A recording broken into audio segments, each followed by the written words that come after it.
Not looking past his fight, but let's say you do get past Danny Garcia.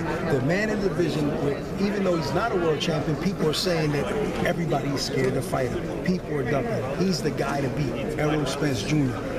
Should you get past Danny Garcia, do you want that fight? Are you willing to show the people that you are not one of the guys that is ducking Errol Spence?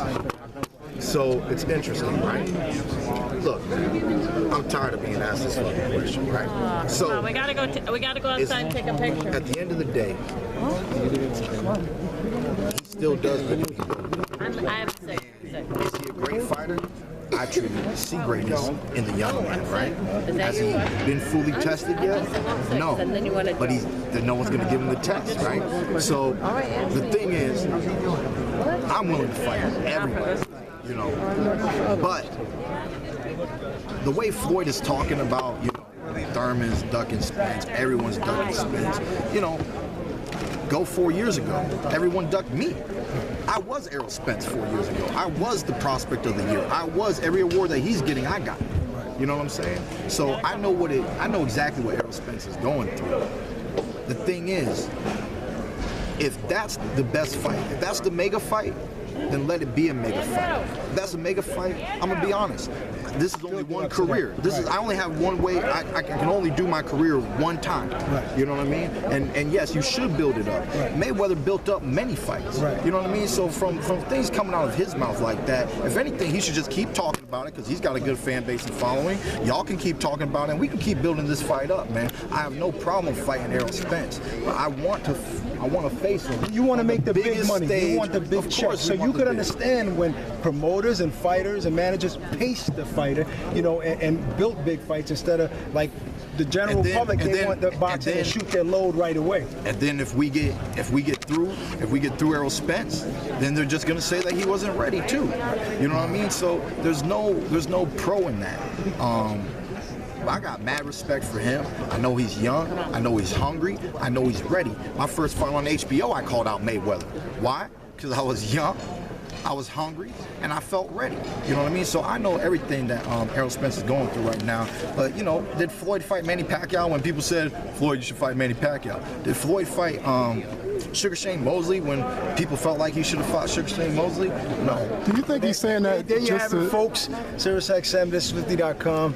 Keith one-time Thurman. Do you think Floyd's trying to get some back and forth going so he can build up for his 50th with the winner of this fight? Or is he only trolling? I don't even know what he's doing, to be honest, man. I would love it. You know what I mean? I would love that fight. I've been waiting for that fight for many years. I put myself in position to get the fight, and then they politically took the position away from me by elevating him up to the super champion, which made it so that he was no longer obligated to any mandatories. And now I'm currently the WBA super champion of the world. So, you know, to me, the real purpose of holding the super champion, once when I studied the industry and understood politically what this belt and what that belt means, to me, the real purpose of having the super champ is to do things like this and have a unification bout. Because when a fighter has two belts, he's supposed to have two mandatories. Now that means that you don't really get to pick the fight that you want anymore, because now you're getting this mandatory thrown upon you from this federation, and you got this mandatory thrown on you from another federation, and then it's less for you to do what you want to do for your career. So by the WBA creating that super title that allowed Floyd to really only focus on one mandatory, which was the WBC, if he wants to take it or not, and it gave him way more room to move his career the way that he wanted to move it. And because he was able to do that, one thing that he was not presented with, one thing that nobody had to get in his face and ask him about was, how do you feel about Keith one-time Thurman, who is your #1 mandatory challenger in the WBA? You know, as soon as he fought Maidana and got that title, I'm the mandatory. He schedules a rematch, so there's no point in talking about it. He wins again. Now the question is, how do you feel about your mandatory? 6 months go by and they elevated him, and it wasn't a subject. You know what I'm saying? So I've waited a long time for that fight. Floyd looks like he's out of the game. I may not ever get that fight.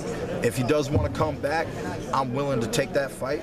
And you know, I'm willing to fight the top dogs. And Floyd, with his legacy, that's something that I want to accomplish, is to be the first person to defeat a legend like Floyd Mayweather. You know, that way I can create my own legacy for myself overnight, boom, by getting rid of a legend in the sport of boxing, you know. But outside of that, man, having 2 titles is the starting point of creating my own legacy, with or without Floyd Mayweather. And I'm truly looking forward to that. So on my upbringing, I've always seen 2 paths for my legacy. One leads to Floyd Mayweather, and the other one is just Keith one-time Thurman being one-time Thurman and being at the top of the welterweight division for a long period of time, and thus being the man.